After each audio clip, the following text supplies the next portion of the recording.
ఇప్పుడు అర్థమవుతుందా? ఈ ద్రాక్ష తోట ఇజ్రాయిలీలు ఉన్నారు కదా, ఆ ఇజ్రాయిలీలంట దేవుని యొక్క ద్రాక్ష తోట అంట. ఒక వ్యవసాయకుడు ఒక విత్తనం వేశాడు అనుకోండి, ఉదాహరణకి ఇక్కడ ద్రాక్ష తోటే కాబట్టి ద్రాక్ష తోటే వేసాడు అనుకోండి, కారు ద్రాక్షాలు కాస్తే ఆ వ్యవసాయకుడు ఒకవేళ మీరే అయితే ఏం చేస్తారు?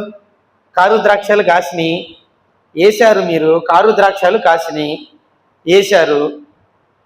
ఇప్పుడు ఆ ఫలాలను అంటే ఆ తోటను మీరు ఏం చేస్తారు? కారు ద్రాక్షాలు కాస్తే దేనికైనా ఉపయోగపడిద్దా?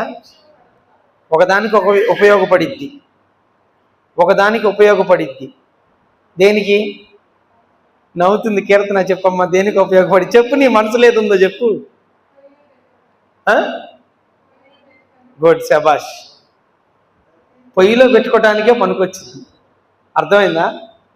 పొయ్యిలో పెట్టడానికే పనికొచ్చింది, కానీ మనుషులు తినటానికి లేదా ఆ ద్రాక్ష తోట వేసినటువంటి వ్యవసాయకుడికి ఏ మూలంగా కూడా అది ఉపయోగానికి రాదు.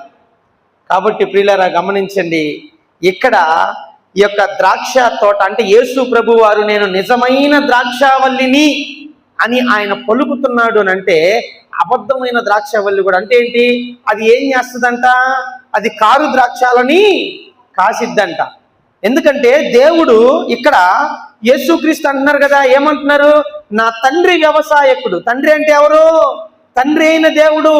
తండ్రి అయిన దేవుడు ఈ లోకములో ప్రజలందరినీ చేసిన, ప్రజలంతా ఒకరి తర్వాత జనాంగాలు విస్తరించిన తర్వాత ఇజ్రాయిలీని దేవుడు ఎన్నుకొని ఆయన వాళ్ళందరి పక్షాన ఆయన గొప్ప కార్యాలు చేసి ప్రపంచంలో ఈ లోకములో ఉన్న వారందరినీ కూడా ఆయన వైపు తిప్పుకోవాలని ఒక జనాంగాన్ని ఏర్పాటు చేసుకొని వారికి ఆయన తోడుగా ఉన్నాడు. ఎంతగా అంటే ప్రియులరా, ఆయన ఉన్న తోడు ఎలాంటిదంటే ఏం చేశాడు ఆయన?